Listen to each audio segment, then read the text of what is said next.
Hey, what's up guys, welcome back to Axelis. Today we are going to be seeing what if Naruto fell in love with Gaara part 5. Naruto wiped sweat from his brow as he labored his way through the training grounds. Drilling had been rigorous, and despite his genuinely excellent level of natural conditioning, he was sore and sluggish as a result. After some argument, the blonde had badgered Kakashi into splitting time between himself and Sasuke for instruction. It had been 4 days since the preliminary round, and 2 days since the arrangement of training schedules had been made. When he wasn't being critiqued and spared by the silver-haired ninja, Naruto was studying a book he had stolen from the library that pertained to the Gentle Fist. While the Leaf Genin certainly lacked nearly all of the technical skill of Niji Hyuga, knowledge of how to counter the general style and approach would prove useful when the time came. The weather was much more pleasant than it had been the past several days, as the sun was out and the breeze was light. Such weather was to be relished, because the month of October was to begin in 3 days' time. While the winter solstice wasn't set to occur until the 21st of December, winter-esque conditions tended to settle in several months early. I should buy a coat, Naruto thought to himself as he trekked on through the field. He then did a simple modicum of math, sighing at its conclusion. In a month or 2 he thought to himself glumly. Quickly pushing away the depressing thoughts of finances, the Jinchuriki picked up the pace at which he was walking and exited the training grounds in their entirety. Despite the transition, there was still a fair distance between himself and his sector of Konoha, roughly 3 miles to be exact. The longer he walked, the more uneasy he began to feel. Eventually, after nearly a half-mile of travel, the blonde stopped in his tracks and glanced over his shoulder. What he saw drew a comical flinch and double-take from Naruto. Standing 10 feet behind him, gourd strapped to her back, was Gaara. The genin engaged in a prolonged staring contest for a stretch of time before Naruto managed to find his voice. "Were you following me?" he asked nervously. The redhead nodded and gestured back towards the now distant training grounds. "Yes, since you exited those fields. I was taking a walk, noticed you leaving, and decided to follow you," she explained in monotone fashion. The blonde opened his mouth to respond, but closed it again when he found that he had no response. At least she's upfront about it, he thought to himself, unsure of whether to be relieved or stressed to an even higher degree. The Jinchuriki then mustered up enough composure to ask another question. "How did you follow me for so long without me noticing?" he asked. Gaara simply shrugged and began to fiddle with a miniature cloud of sand she had conjured between her thumb and index finger. "I matched my footsteps and breathing pattern to yours and made sure to tread quietly." "That, and you aren't very observant," she said bluntly. Naruto immediately prickled at the jab. "Oh, can it? I'm observant," he snapped defensively. The redhead, completely unfazed by the reply, simply stared at him blankly. "In a sense, yes, but in another, absolutely not," she said vaguely. The blonde furrowed his eyebrows and gave her a questioning look. "What the hell is that supposed to mean?" he demanded. Gaara opted not to answer him immediately, prompting Naruto to sigh heavily and turn his back to her. "God, you're so weird and aggravating. Just leave me alone," he grumbled, walking away as he spoke. He had gone no more than 20 steps before he glanced back over his shoulder again. "I told you to leave me alone," he said, irritation audible in his voice as he glared at the odd girl trailing him. Gaara scratched her cheek boredly and continued walking forward despite Naruto having halted a moment previously. "I know. I just don't care," she replied, stopping parallel to his right shoulder. Naruto glared at her further for a few seconds before conceding and resuming his walk. "If you're going to bug anybody, it should be Sasuke. He's the person you're fighting," he pointed out tiredly. His unwanted companion shrugged her shoulders once again. "Sasuke Uchiha is of no threat to me. I have no reason to waste my energy on somebody so pedestrian," she said. The leaf genin raised an eyebrow at the declaration and scoffed. You're gonna regret thinking that way when the finals roll around. He'll make you eat those words, he assured her confidently. Gaara's mouth twisted into a smirk at his retort. I certainly hope he can be as invigorating as Rock Lee was, as she said with a dark chuckle. Naruto tensed at the sudden emergence of the very same tone that the redhead had used while sampling his blood. Why yeah. He'll do what Lee couldn't. He'll put you down, he said a touch less firmly. Gaara eyed him, the grin slowly straightening back into a look of apathy and boredom. You don't believe that. Besides, I don't think you want to face your own teammate in the semi-final round, she said. Naruto's eye twitched a bit. I'd do it if I had to, he said somewhat uncomfortably. The redhead turned her gaze back to the terrain ahead of them. Don't worry, Naruto. I'll free your conscience of that burden. I will be your opponent, and no matter how much you deny it, you know it to be true, she said, her tone making it clear that the topic was not up for discussion. Naruto kicked up some dust as he walked. You seem pretty committed to that idea. Fighting me, I mean. Why is that? He asked. Gaara remained silent at first, but eventually responded. Because no other person in this exam is entitled to your injury. That honor is mine, and I will not be challenged on that front, she said, her eyes narrowing a tad while she spoke. Naruto instinctively stepped to his left to create a bit more space between them at her words. Keep on telling yourself that, he muttered in a falsely defiant tone that comically failed to mask his discomfort and lack of any real response. The pair then lapsed into a long and, in the leaf genin's case, uncomfortable silence. The stretch of soundlessness was inevitably broken 10 minutes later upon their entry into a more populous sector of Konoha. They're glaring at you, Gaara stated as she and Naruto waded through a crowd of villagers, many of whom were casting antagonizing looks in the blonde's direction. Got any other news? Naruto asked sarcastically. The redhead, not catching on to his tone in any way at all, nodded. Yes. Beyond the glares from the strangers, a teammate of yours is also observing us from a distance, she revealed, catching Naruto's attention immediately. The leaf genin glanced in all directions for several moments before spotting the person in question. Sakura was standing off by a nearby shop, and her facial expression was one of confusion and fear. It took little time for Naruto to decipher the reasoning behind her distress. He glanced at Gaara, who was studying the pink-haired girl, and pursed his lips. This is going to be hard to explain, he thought to himself dreadfully. He was given no further time to ponder his potential responses, as Sakura then sprinted from her previous position toward them. She stopped a healthy distance of 10 feet from the pair. And Naruto, what are you doing with her? She stammered, memories of the forest clearly ravaging her mind as she asked her question. Naruto scratched the back of his head and glanced at his unwanted companion. Ask her.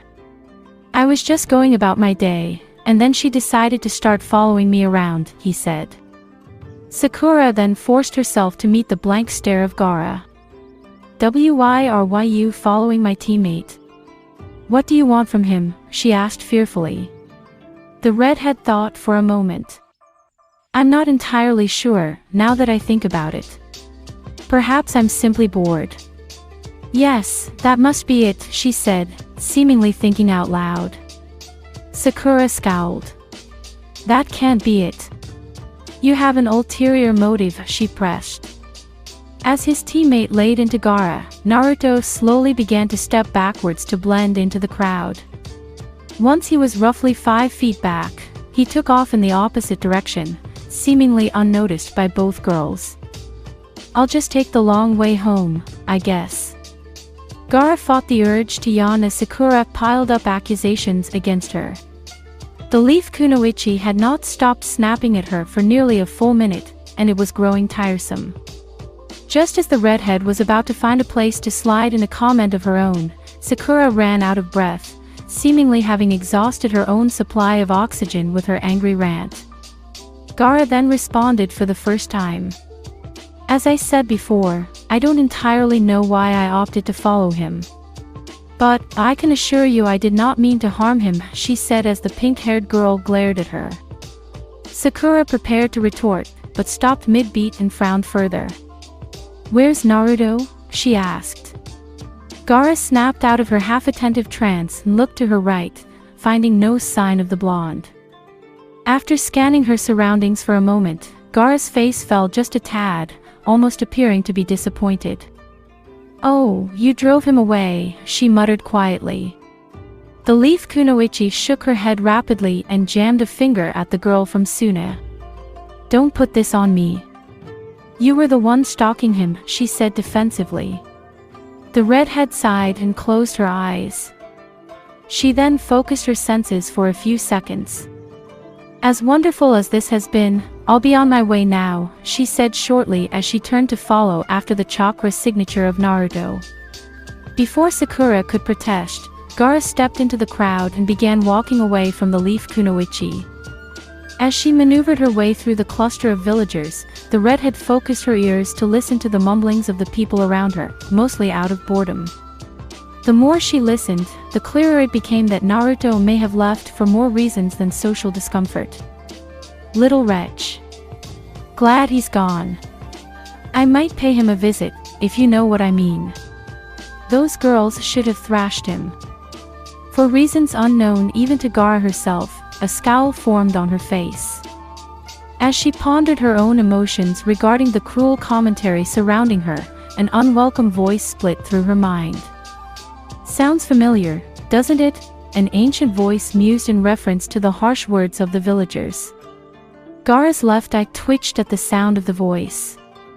After she refused to respond, the voice returned once again. Tell me, why is it that you're dedicating your time to the fox brat? He's of no use to you. None at all, the demon asked. Despite knowing better, Gaara couldn't help but snap back. As I told he and his teammate, I'm bored. I need something to do, and Naruto is the most interesting thing this settlement has to offer, she replied. The ancient voice chuckled maliciously within her mind. If you're really so starved for entertainment, then why don't you make use of him? He's weaker than you are. It would be easy pickings, the dark being suggested. Gaara pushed her way out of the crowd and fought to control her urge to crush them all to paste. Leave me alone, Shikaku. I don't feel like discussing this, she snapped rigidly. The presence of the demon grew stronger at her words. I think you're forgetting who's in control. Need I remind you? Shikaku asked menacingly as Gaara's eyes involuntarily shifted to a golden color. A searing pain then ravaged her skull momentarily. Go away. She hissed aloud as she gripped the side of her head to quell the pain in her temples. After a brief struggle, the demon conceded and retreated back into the corners of her mind, allowing her eyes to return to their natural blue color. Gaara then started walking again, the chakra of Naruto close enough to be felt strongly. After a few steps, Shikaku spoke one final time. I am one with you, Gaara. I know your thoughts, I know your intentions, and I know your subconscious desires. My advice to you is this: don't bother. You will never be accepted. Not even by another subhuman wretch like him, the demon whispered coldly before fading away completely. Outwardly unfazed, the redhead tucked a strand of crimson hair that had been blown into her face by the wind behind her left ear and continued her journey towards Naruto. Why must every country be windy? Naruto chewed the inside of his lip absently as he plodded up the stairs towards his modest apartment. His cunning escape from the awkward encounter with Sakura had gone smoothly, if not quite quietly. The entire situation had been difficult to find an appropriate response to, and Sakura's reaction was far from unjustified. She had every right to be shocked. I mean, seeing your teammate walking around with a girl who you saw slaughter a guy with no hesitation would be weird and scary. I'm not even sure why she was following me, the blonde thought to himself as he reached his front door. Just as he was turning the handle, the sound of footsteps behind him drew a flinch from him. Well aware of who the culprit was without having to turn around, Naruto sighed. "That you, Gaara?" he asked tiredly. The sound of shifting sand answered his question non-verbally. The leaf genin then released the door handle and turned to face the girl, who was standing a few feet from him. "I thought I told you to leave me alone," he said. Gaara nodded and manipulated a small cloud of sand into the shape of a bird she had observed during her trek to him. "Yes, you did, but I don't want to," she said absently while fidgeting with the bird of sand. Naruto furrowed his eyebrows and gave her a questioning look. "Why? That doesn't make any sense." "I'm not doing anything fun, I promise," he asked skeptically. The redhead turned her gaze from her sand to the blonde. "Because your village is boring, and I have nothing to do. You're my only entertainment," she said, speaking as though it were the most painfully obvious thing in the world. Naruto scratched the back of his head. "Go bother somebody else." "I don't want to entertain you," he said bluntly. Gaara shook her head and took a firm step forward. "You have no more to do than I do." "I don't require anything more than you speaking to me," she said. The blonde turned back around and opened his door. "I do, actually. I have some studying to do for the finals. I have a hard enough time concentrating to begin with, so I'd appreciate it if you'd be polite and leave me be," he clarified, stepping into his dwelling as he spoke. Before Gaara could respond, the leaf genin closed the door. After staring at the door for a few moments, the redhead sighed and sat down in front of it with her back pressed to the wood. She drew her knees up to her chin and stared at the opposite wall blankly. "Study well, Naruto," she mumbled. For the next 10 minutes, no sound came from the apartment. As the minutes passed, hunger slowly nagged away at the girl from Suna. "Perhaps I should return to the motel," she thought to herself. Just as she was about to begin rising to her feet, the feeling of pressure on the opposite side of the door caught her attention. "I have a question," said Naruto's voice from within the apartment. Gaara immediately settled back into her seated position and pressed her back into the door, confirming the fact that the blonde's weight was pressed against the same spot on the opposite side. "What would you like to know?" she asked. There was then a pause. Once a minute had passed, the blonde spoke once again. "What's up with your moods? Against Lee, you were screaming and moaning for his blood and all that. But now, you're so calm. You're still creepy, don't get me wrong, but you aren't flat out insane like you were. I guess what I'm trying to ask is, why do you change gears so quickly?" he asked, seemingly nervous about the subject matter he was delving into. Gaara pondered his question for a moment. "Well, I suppose it's because you and I have a lot in common, Naruto," she said vaguely. The leaf genin seemed to struggle with her response for a bit. "What are you saying?" he asked nervously. Gaara stared up at the ceiling and drummed her fingers on the wooden floorboards. "You had a burden forced upon you without your consent, and so did I," she said. This statement seemed to fill in the gaps for the blonde, as his reaction was audible despite his efforts to suppress it. "You're like me?" he asked quietly. The redhead lowered her eyes back to the floor and began playing with a few strands of her hair. "Unfortunately, yes. Very much like you, Naruto," she replied sadly. Her stomach then rumbled, causing Gaara to cover her abdomen with her left hand and sigh. "I'm going now. Forgive my intrusion," she muttered. As she rose to her feet, a surprising call came from within the apartment. "Wait, stay where you are for a second," Naruto requested quickly. Greatly taken aback by the blonde's order, Gaara did as she was told and waited patiently. A few moments later, Naruto emerged from his dwelling and held out a hand. In his palm was a medium-sized rice bowl. "You sounded hungry," he said awkwardly. The redhead stared at the morsel of food wide-eyed for a stretch before gingerly taking hold of it with both hands. Naruto then backed up a step and reached for his door handle. I still can't talk to you. I have to read some stuff for my fight, so I'll see you later, he said in a rushed tone before closing the door, leaving Gaara alone in the hall for the second time. Gaara's eyes remained fixed on the door for a lengthy period of time before she took a small bite of the now cold rice bowl. Thank you. Alright, that's it for today's video guys. Let me know how was the story down in the comment section. Also don't forget to like, share and subscribe. I'll catch you in another video. Peace.